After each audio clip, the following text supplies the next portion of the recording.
SCS Today. Today is a special episode of SCS Today. Today we are honoring those men and women who are serving or have served in the armed forces to help make our country safe and free.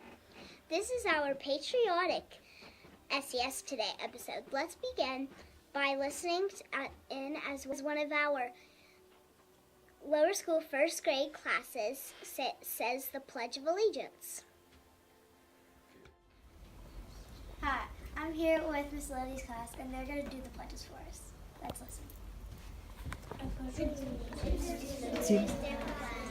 Of the United States of America, and to the republic for which it stands, one nation, under God, indivisible, with liberty and justice for all. Thanks, Erica, for having Miss Lily's first grade class share. They did a great job. Each week we will showcase a courageous Christian.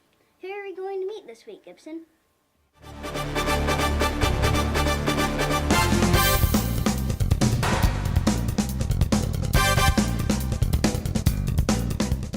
Alvin York grew up on a farm in Tennessee. He became a skilled marksman. He learned that Jesus Christ died for him, and he accepted Christ. York was a young man when World War I started. When USA entered the war, York asked that his name would be left out of the draft pool.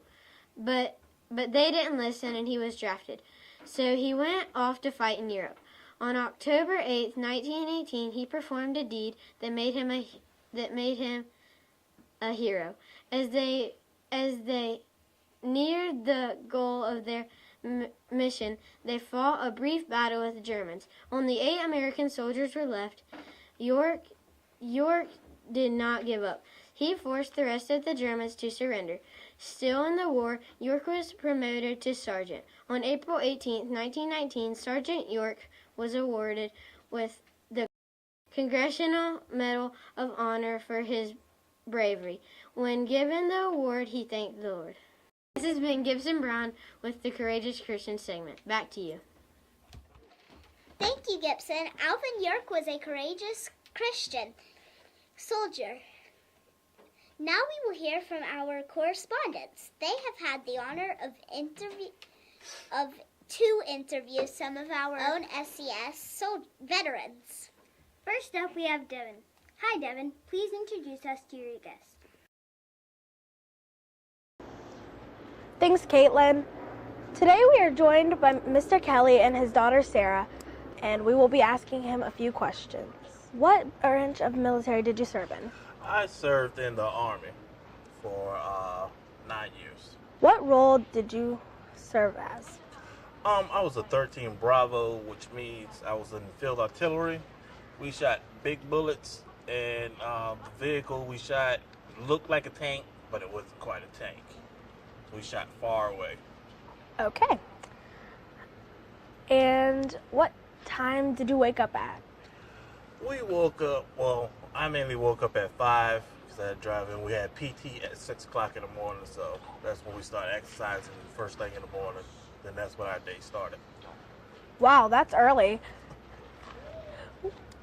Where were you stationed? I was first stationed in Fort Sill, Oklahoma. Then I was moved to Fort Stewart, Georgia, where I finished the rest of my time. Okay. Thank you for joining us today. This was Devin Blackwell. Thanks. I'm here with my dad, Robert Colton. He used to be a veteran. I'm going to ask him a few questions. What year did you join the military? I joined in 1982, which was a year before I graduated from high school. What branch were you in? I was in the United States Marine Corps. Why did you join the military? I joined to get money to go to college. Would you recommend this for other people? I think that it was a good learning experience. I think that it made me the person I am today. And I've gotten a lot of experience in leadership and physical training in the military, and I would recommend it. What was your original plan? I actually enlisted to become an officer and to fly jets, but I was too tall to fit into the planes. So I went as an enlisted officer. My dad was a Marine, who was your grandfather, and he was in Vietnam. And my grandfather, which is your great-great-grandfather, fought in the Pacific in World War II. My family tree, as well as yours, goes back to the Confederacy and to the Revolution. Thank you for your service. Back to you. Hi, I'm Caitlin McDowell, your upper school correspondent here, asking my grandpa a few questions. What part of the military were you in? I was in the U.S. Army. What was the best thing about being in the military? Well, the best thing about being in the military, the thing that I saw like on TV about military, I never actually experienced and knew what was going on, but I had an opportunity to see what was going on and the way they taught you and how they taught you. It was very interesting what they had to give you. How long were you in the military for? I was in the military for 2 years. What did you do for training? Was it hard or exhausting? Well, it was for the most part hard, and sometimes it was easy, depending on what you're doing, because the thing they taught you in the classes that you went to, they were very interesting, and some of the things that you went to, like the obstacles test and all, it was pretty much hard. Were the people on your side kind or unkind? Well, military life with people in general, like civilian, you'll have various kinds of people to deal with. And one thing about the military, they taught you how to get along with each other and support each other, because one day that soldier may have to save your life. What was the biggest challenge or obstacle you had to face? The biggest challenge I had was trying to adjust to military life, because I had no idea what it was about. I just saw pictures on TV about it, but I had no idea I would be in it, and that was a challenge and very interesting. Are you happy with the way you served our country? I am, because one thing about military, one thing they stressed, they taught you and drilled in you is that to be a soldier, taught you how to carry yourself and walk straight and be proud of your country and be proud of your fellow man. Thank you for your service to our country. We thank you very much. Oh, you're welcome. Bye. Goodbye, everyone. This has been Caitlin from SCS Today. Back to you. It's time for a minute with Mr. Brown.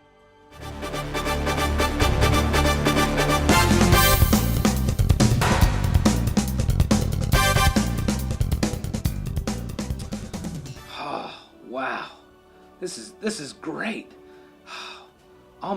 This almost reminds me of George Washington crossing the Delaware River, leading our troops to victory.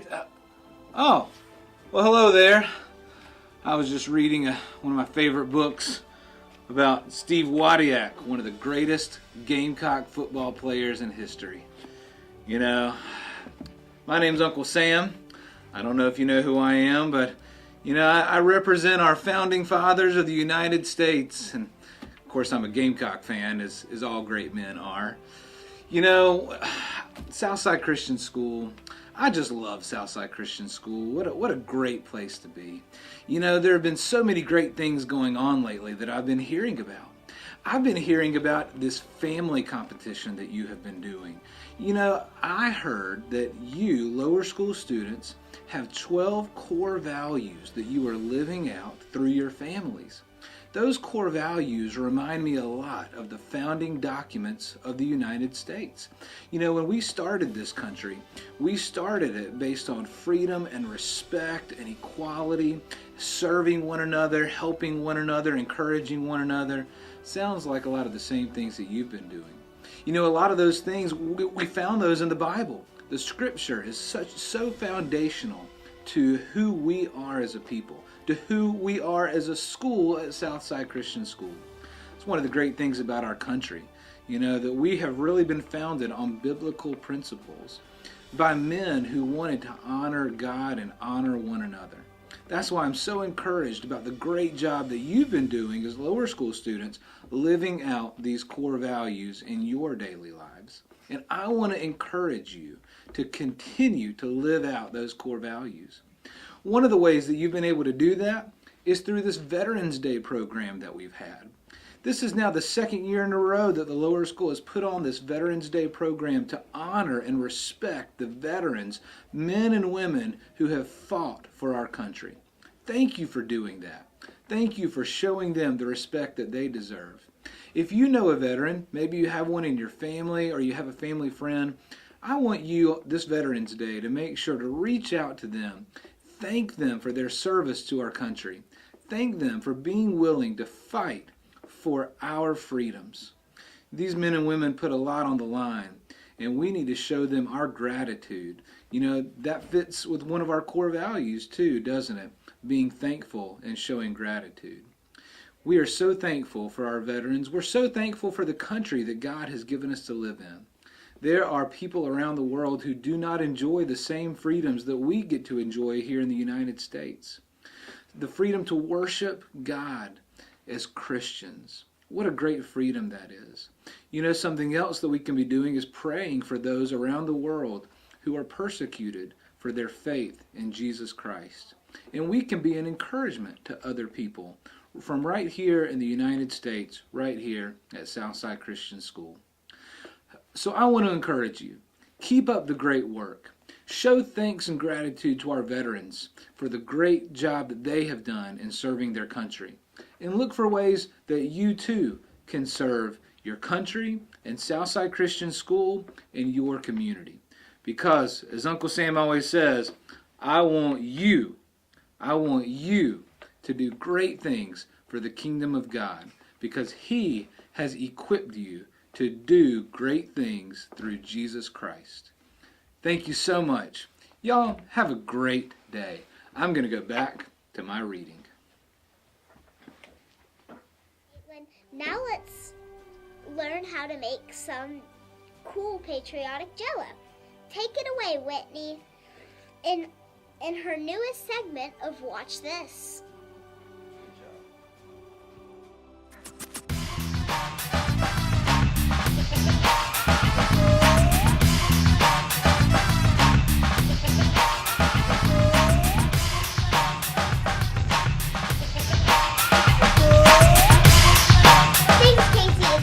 Watch this! And today I'm going to be making some patriotic jello in honor of our veterans. The ingredients you'll need are blue jello mix, red jello mix, Cool Whip, 2 cups of hot water, 2 cups of cold water, and some dishes. And our favorite, the spatula.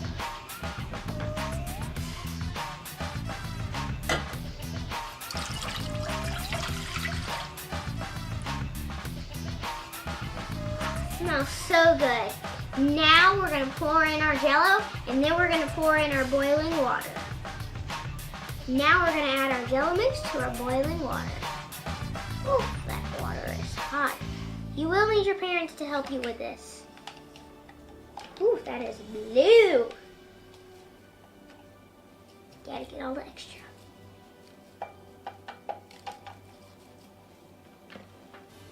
Now, let's mix. Now we're going to pour our jello mix into the dish and let it chill in the refrigerator for about 2 hours. Let's pour.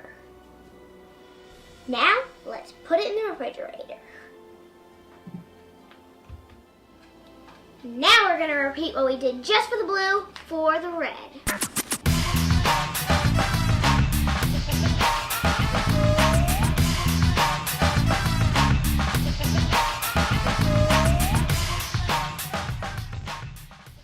Our jello is out of the refrigerator and it's really jiggly like slime. We are going to cut it into cubes with the knife or knife, whatever you want to call it, and put it into our cups. Now you scoop your jello and put it in the cup. Jiggle, jiggle, jiggle.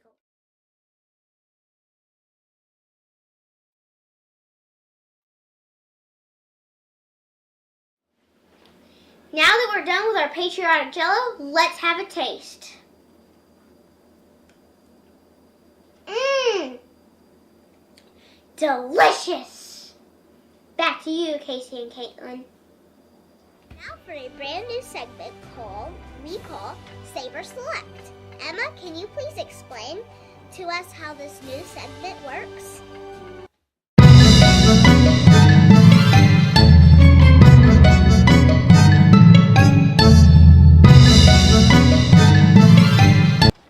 Thanks, Casey. This is a cool new addition to our SCS Today program. Each time we have a Saber Select segment, students in each homeroom class will have a chance to get involved. Everyone out there needs to grab a sheet of paper and a pencil. Go ahead. We'll wait and let you get set.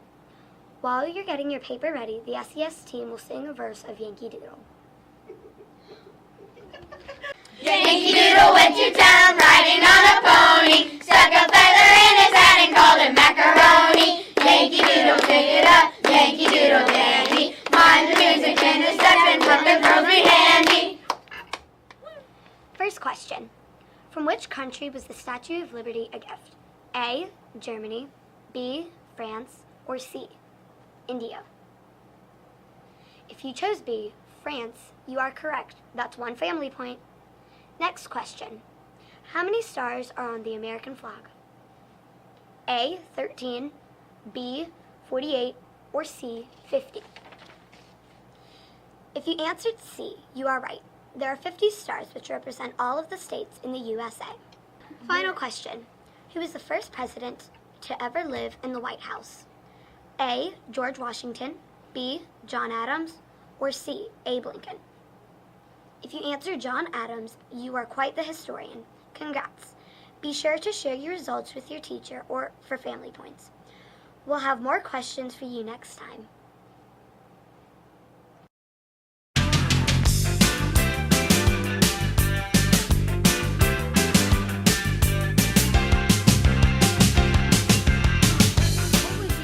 Cross the American national bird with Snoopy. Oh, what do you get when you cross an American national bird and Snoopy? A bald beagle! What did one flag say to the other flag? What did one flag say to the other flag? I don't know. What did the flag say? Nothing, it just waved. We are going to check with our Now You Know guy, CJ.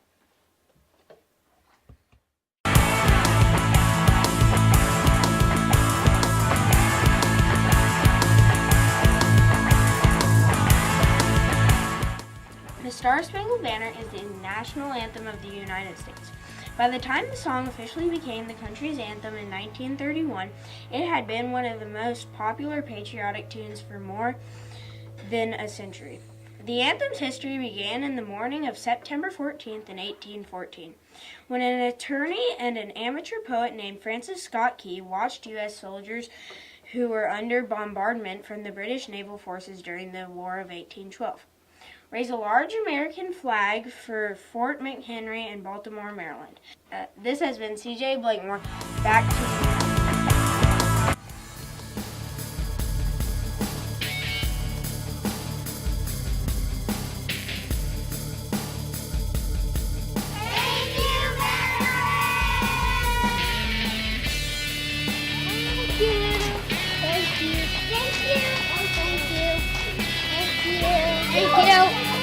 Thank you. Thank you.